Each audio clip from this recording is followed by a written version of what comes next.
Kamar yadda kuke gani a cikin wannan hoto, a ƙarshe dai ta tabbata cewa an sanya hannu a yarjejeniyar da ake shirin ƙullawa tsakanin ƙasar Amurka da ƙasar Iran. Wato shugaban ƙasar Amurka Donald Trump ya sanya hannu, haka zalika shi ma shugaban ƙasar Iran Masoud Pezeshkian shi ma ya sanya hannu. Wato an sanya hannu ne akan wannan yarjejeniya cewa waɗannan jerin abubuwa guda 14 za a bi a tattauna su ɗaya bayan ɗaya, kuma a ƙoƙarin warware su a samu fahimtar juna yaƙi ya kammala zuwa ƙarshe gabaki ɗaya a cikin nan da kwanaki 60 masu zuwa, wanda wannan shi ne ma'anar sanya ma wannan yarjejeniya hannu. Ba wai tana nufin cewa yanzu duka buƙatun ƙasar Iran, duka buƙatun ƙasar Amurka kowa ya amince da su an sanya masa hannu ba ne, a'a wannan sharar fage ne. Ƙasar Amurka ta amince, ƙasar Iran ta amince, yanzu duka waɗannan buƙatu kowanne za a ringa ɗauko shi bayan ɗaya ne, ana duba yiwuwar yadda za a cin masa a samu matsaya a tsakani, abubuwa dai su daidaita. Amma dai yanzu babban abin da yake shi ne muhimmi shi ne ƙasar Iran ta amince za ta buɗe Strait of Hormuz na tsawon kwanaki 60 ba za ta rinƙa karɓan harajin ko sisi ba. Haka zalika ƙasar Amurka za ta cire naval blockade ɗinta gabaki ɗaya, ta tattara ina-ta ta bar gabas ta tsakiya. Wato wannan shi ne mataki na farko da yake nuna cewa yaƙi ya ƙare. Haka zalika ƙasar Amurka ta amince za ta dakatar da ƙasar Yahudu daga ci gaba da yaƙi a ƙasar Lebanon, za a tsagaita wuta babu sauran harbe-harbe. Wannan shi ne mataki na farko, shi ne abin da aka sanya ma hannu yanzu. Yanzu aiki zai ci gaba da biyo baya kenan. Za a zo a fara zama ana tattaunawa, a ɗauko wannan deal ɗin a warware shi, a ɗauko wannan deal ɗin a warware shi, har a zo kan matakin haɓaka tataccen uranium. Batun mallakar makamin nukiliya a cikin yarjejeniyar ƙasar Amurka Iran ta amince ba za ta ƙera makamin nukiliya ba, kuma ba za ta siya ba. Amma batun ci gaba da haɓaka uranium, shin za a fitar da uranium ɗin ƙasar Iran daga cikin ƙasarta ne, ko ko za ta ci gaba da haɓaka shi a bar shi a wani mataki? Wannan yana ɗaya daga cikin abubuwan da shi ma za a zo a bi ɗaya bayan ɗaya a tattauna a kai,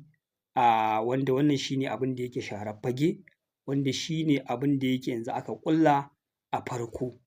An ji shugaban ƙasar Amurka Donald Trump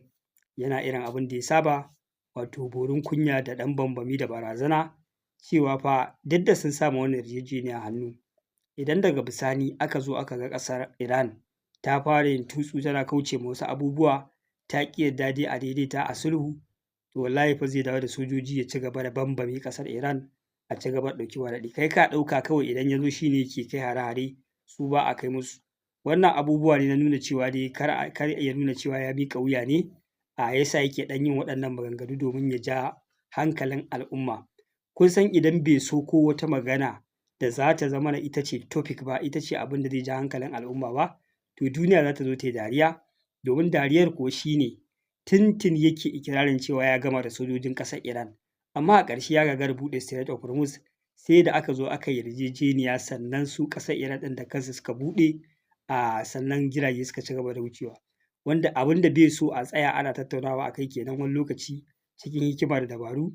sai sun jefo wasu maganganu da za su janye hankalin mutane daga ƙalubalantar su, sai dai a ce kamar irin su a shirye suke a kodayaushe idan ƙasar Iran ta musu gaddama su ɗauki mataki na yaƙi. Shi ya sa ya sanya wannan magana a tsakiya, yake nuna cewa kamar idan ƙasar Iran ba ta irin miƙa wuya ta amince an ci gaba da wannan tattaunawar a cikin kwanaki 60 ɗin nan duka abubuwan da ake so a cimmawa an cimmawa ba, zai dawo gare su. An ji Muhammad Baƙir Ghalibaf shi ma ya yi wani magana wanda yake cewa ya fahimci tasiri na ƙarfin tattalin makamai, wanda ya ce abubuwa da dama sun faru, maganganun da ƙasar Iran suka yi a wannan karo, ƙasar Amurka ta bi su ɗaya bayan ɗaya, ta girmama su kuma ta cika alƙawura da ta ɗauka, saboda tana sane da cewa idan yaƙi za a ci gaba da yi, ƙasar Iran tana da makamai da kuma ƙarfin ci gaba da maida mata da martani, tana mata ɓarna. Shi ya sa duk lokacin da suka yi magana, maganar tasu take tasiri, ba ta tafi empty handed magana ba. Misali, inda ƙasar Iran ba ta da wani abu da ta dogara da shi na ƙarfin soja ko ƙarfin makami, to ba fa ma za ta yi magana a saurare ta ba, sai dai a dinga ba ta umarni tana bi. Lokacin da ƙasar Iran ta yanke shawara, har ma aka ce ta rufe sararin samaniyar ƙasar za ta mai da martani ga ƙasar Yahudu, bisa karya yarjejeniyar ci gaba da kai hari da ta yi a ƙasar Lebanon, ashe a wannan lokaci shugaban ƙasar Amurka ya yi tsalle ya yi sauri ya shiga tsakiya ne ta hanyar yi ma Iran alƙawuran da ta ga cewa riba ce kuma nasara ne tana buƙatar hakan, sai aka yi ba ni gishiri in ba ka manda. Ƙasar Iran ta fasa kai wannan hari, su kuma suka samu abin da Muhammad Baƙir Galibaf ya ce da ta hanyar yaƙi ne za su iya samu, amma abin zai iya ɗaukar lokaci kuma zai iya ƙara janyo wata asara babba. Ma'ana misali, a daren da ƙasar Iran ta yanke shawara za ta kai wannan farmaki, za ta iya yanke shawara ta kai duk da tayin da aka mata ta yi watsi da shi, amma fa tayin da aka mata ya fi gwaɓi a kan ta yi yaƙin. Misali, ƙasar Amurka ta yi alƙawarin a wannan lokaci duk wani cin kashi ko abubuwa da ƙasar Yahudu take yi na kai hare-hare a ƙasar Lebanon, kudanci, gabashi da dai sauransu da rushe gine-gine, ƙasar Amurka ta yi alƙawari za ta dakatar da ita. Haka zalika kuma batun ƙeƙashe ƙasa da ƙasar Yahudu take ci gaba da yi, irin a ce idan aka zo aka kammala yaƙi, wai ba za ta fita daga guraren da ta yi occupying ba, ta yi seizing ɗinsu lokacin da aka fara wannan yaƙi a lokacin da ta yi ground invasion. Wannan wani abu ne wanda ta ce ba za ta fita ba kamar yadda ta yi a Palestine, ta yi a Syria, to yanzu Lebanon ma ta riga ta zo ta kama waɗannan gurare, ba za ta yadda ta fita ba, wanda daga bisani ƙasar Amurka ta amince duka za ta tirsasa ƙasar Yahudu ta fita daga waɗannan gurare. Wanda wannan shi ne ba ni gishiri in ba ka mandan da aka yi a wannan gaɓa, abin da kwanaki ban muku bayani ba kenan. Wanda ni ma sai daga baya nake samun wannan labari, wanda na ji ana tattaunawa da Muhammad Baƙir Galibaf yana wannan bayanai, wanda wannan shi ne asalin abin da ya faru. Amma a wannan dare ƙasar Iran ta shaida za ta kai wannan farmaki, amma ga abin da ya faru, wanda ya ce duka fa waɗannan abubuwan an ci musu ne sakamakon jajircewa na al'ummar ƙasar Iran da kuma irin tanajin da take yi na makamai. Domin lokacin da ƙasar Yahudu ta je ta karya wannan yarjejeniya a Lebanon ta kai hari, da a ce ƙasar Iran ba ta da wani capability ko nau'ikan makaman da za su iya mata mummunar ɓanna a ƙasar Yahudu, to da ta ce za ta kai harin zai tashi a banza, ba lallai ba ne ƙasar Amurka ta ji su har ta iya yadda ta shigo tsakiya kuma ta biya musu wasu buƙatunsu manya-manya kamar wanda aka biya musu a yanzu, wanda ya ce da ta hanyar yaƙi ne abin zai iya ɗaukar tsawon lokaci, amma sai gashi ta hanyar tattaunawa sun samu ribar da yaƙi zai iya ɗaukar tsawon lokaci kafin ya ba su wannan nasara. Haka zalika ɓangaren manyan dalilai da ya sa aka samu saɓani tsakanin ƙasar Amurka da ƙasar Iran, aka samu saɓani tsakanin ƙasar Amurka da ƙasar Yahudu game da yunƙurin kawo ƙarshen wannan yaƙi, wato a daidai wannan gaɓar kowace ƙasa a cikin waɗannan ƙasashen guda biyu suna tunkarar zaɓe. Ƙasar Amurka tana tunkarar zaɓen mid-term election, ƙasar Yahudu kuma tana ƙoƙarin yin sabon zaɓen da za a ƙara canza sabon firayim minista. Wato ma'ana wannan dai firayim minista da kuka sani da yiwuwar ya koma ko ya rashin komawa. Wato sai ya so ya yi amfani da wannan yaƙi ya yi kamfe da shi, ya biya muradun ƙasar Yahudu da al'ummar ƙasar da manya-manyan jagororin ƙasar domin su ba shi dama ya ƙara komawa zaɓe kuma ya ci wannan zaɓe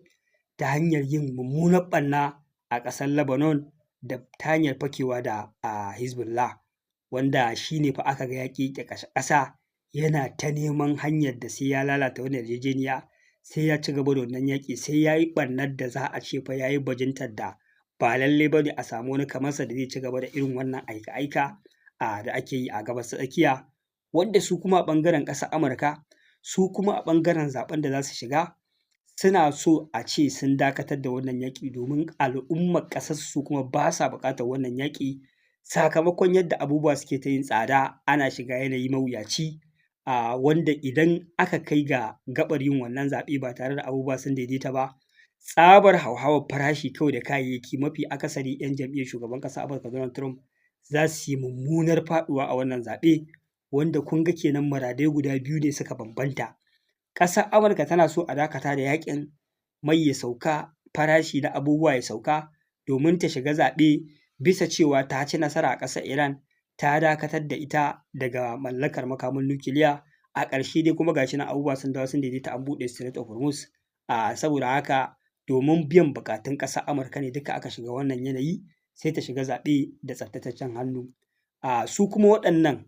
ba sa son yaƙi ya ƙare babu wani abu da za su yi kamfe da shi sabo. Shi ya sa shi kuma firaministan ƙasar Yahudu ya matsa dolen dole sai ya lalata wannan yarjejeniya. Ko da ko an yarjejeniya tsakanin ƙasar Amurka da ƙasar Iran, dolen dole shi dai sai ya samu wata hanya da ya ɓalle ya ci gaba da aika-aikar da yake a cikin ƙasar Lebanon domin ya biya buƙatunsa na yin kamfe da wannan yaƙi na ƙasar Lebanon. Domin yanzu babu wani yaƙi da yake yi a faɗin duniya ko kuma a Gabas ta Tsakiya da zai ƙara masa farin jini ko yake sa a ji abin da yake daidai ne.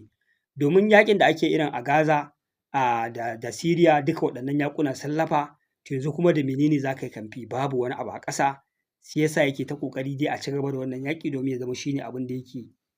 zai yi kamfe da shi. Kun san su a duniya babu abin da yake musu daɗi ko yake faranta musu rai irin su ga ana rugurguza ƙasashen musulmi. Ita kuma ƙasar Iran sai ta ɗana musu tarko ta hanyar ƙin yadda a yi separating ɗin yaƙin ya zama gida biyu. Wato ma'ana in dai yaƙi zai ƙare, dolen dole sai dai yaƙi ya ƙare har da Lebanon.